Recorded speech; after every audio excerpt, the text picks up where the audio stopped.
Thank you so much for taking the time to speak with me today. Hey, thanks for having me. Of Wow, this course. is awesome. Ah, fantastic. And congratulations on 25 years of us. No, it's my 25th birthday. Oh, I feel so fresh.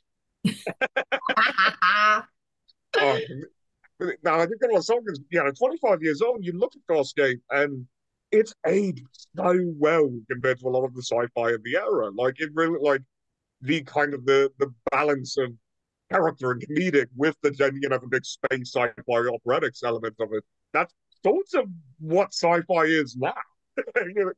Farscape was very much kind of ahead of ahead of the curve on that in that regard. There's something that's very organic and very relatable and very deep and meaningful. When I watch Farscape, I see a crazy family trying to make their way through the uncharted territories. When before Farscape, I wasn't, don't, don't like throw stuff at me, but I wasn't a big sci-fi chick. I was more phantasmagorical, more, Dark Crystal, Labyrinth, Neverending Story, that kind of vibe because I could relate for some reason more to those. A lot of the sci-fis I'd seen before Farscape I couldn't connect with for some reason. Maybe I wasn't old enough. Maybe it was just that time in my life. So when I got up on stage in America and they're like, "What's your favorite sci-fi?" And I was like, "Oh, I don't really like sci-fi." And they're like, "Oh," and it wasn't that. It was just that I don't know. This Farscape has Farscape has something more magical. I mean, I'm super biased, so it's hard for me to tell, but I just it draws me in deeper. Now my child is called Skywalker, so I'm all sci-fi. Okay, so I got there. You just had to give me a few more years. But yeah, it was there's just something very magical about Farscape. I somehow like because I grew up like my father's a massive sci-fi nerd. I was much more of a superhero and a little bit of a fantasy, but much more of a superhero kid. But Farscape was one of the shows that my father would put on constantly when I was a kid because it was one Good of his dad. absolute. Yeah, he's Good gonna job, Daddy. he's gonna very much appreciate that next time I speak to him on the phone. Uh, and one of the things that always stuck with me about Farscape, and one of the reasons I really enjoyed watching Farscape, it was Farscape and I think Babylon 5 too, that I was like, all right, I'll watch these with you, as opposed to like you put on Star Trek and I'd be like, well, I'm going to go do something else. See what Uh, I'm saying? I don't know what it is. I don't know what the difference is. And my best mate's Rod Roddenberry. You know what I mean? Like I love this man, and I know all the sci-fi greats, and I don't know what I don't know what it is, but I can tell. I mean, like all the appearances and conventions and Comic Cons. I do them almost every weekend and have done so for the last 25 years in between other productions and all that. But there's the reach that it's had, the stories that I've heard, the the hearts that it has touched. There's something whimsical about it. Like, even kids today that are too young to have seen it, but their parents have introduced them.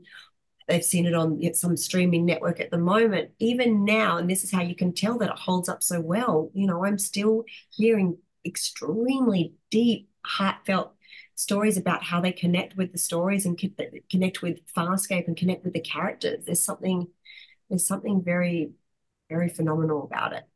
well, I do something I find fascinating about it is it's good. Like I call a lot of special effects that go on in film and television now tennis ball effects, where somebody clearly is emoting against a green screen, a little ball on a string. Yeah, Farscape has got such a commitment to the practical effect. It's got such a commitment to the makeup. Like everything in it feels acted and real in a way that I think really does add. Like, so that when you have those human elements seep in, those little character beats, like, oh, it's also just in a world where little robots running around flying. Yeah, like, of course it's all real. yeah. I mean, it's interesting because there was a ton of graphics as well, like a ton. There was a lot of tennis balls and there's a lot of flying snakes and there's a lot of, holograms and also with our contact lenses, sometimes the director's like, guys, are you all looking at, the tennis ball? We're like, yes, but the contact lenses are like, eh.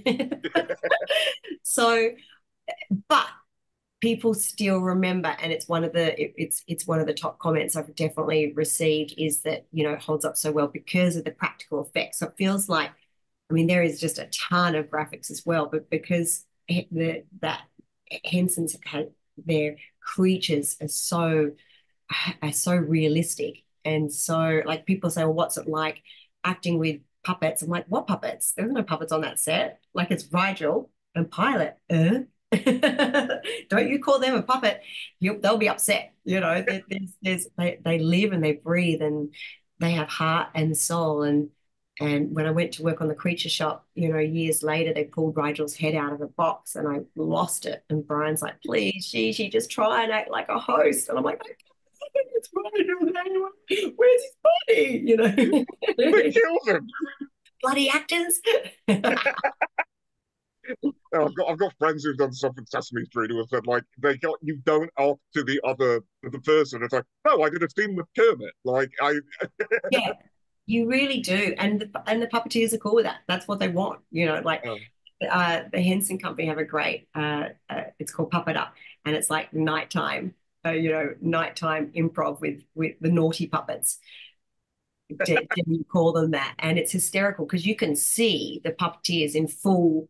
They're right there on stage, but or you're just obsessed with the little baby puppets that are like a quarter of their size, and there's these big bodies, buffing around, but all you can focus on is the silliness and the craziness that these creatures are coming up with. I think that's a real part of the alchemy that resulted in Farscape being so endearing. That has made it feel so real. Is that, like, yeah, no, yeah, and your performance is obviously, not gonna lie, Chiana was one of my favorites growing up.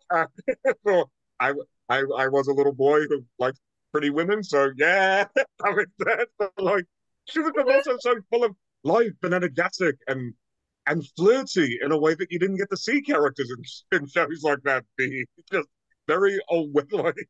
Yeah, I wonder, like, it's so funny because we've gone through so much recently, with all the new movements and all that. Like, I wonder whether whether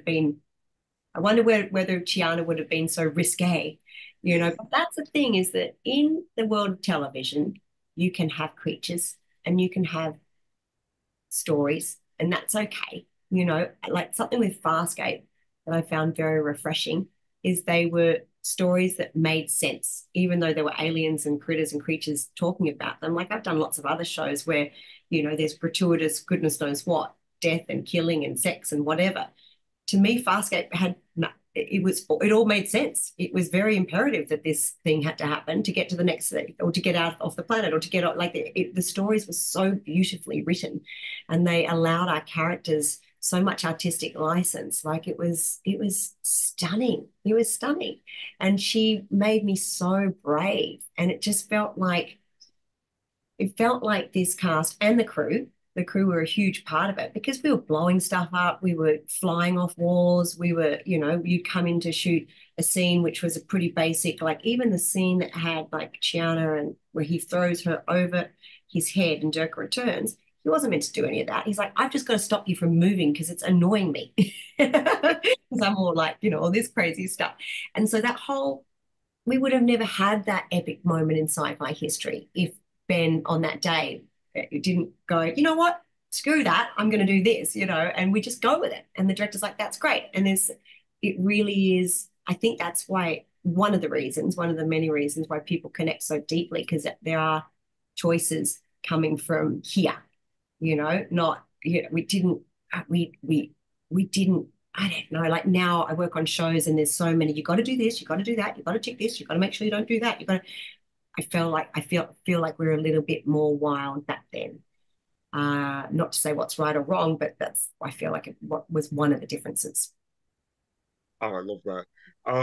Because it just lends itself to that organic vibe. And then I do really think that's one of the things that separates the show from the things that have come out of it, like in the response since of like, oh, we gotta you look at sci-fi now. James Gunn has spoken about Farscape was a big influence on Guardians of the Galaxy. Like, it's the stuff that kids are growing up with now. The creative DNA goes on. I mean, it's pretty amazing. I straight after Farscape, I did a good solid 10 years on Aussie TV. And, you'd always hear about actors coming overseas and did they make it? Didn't they make it?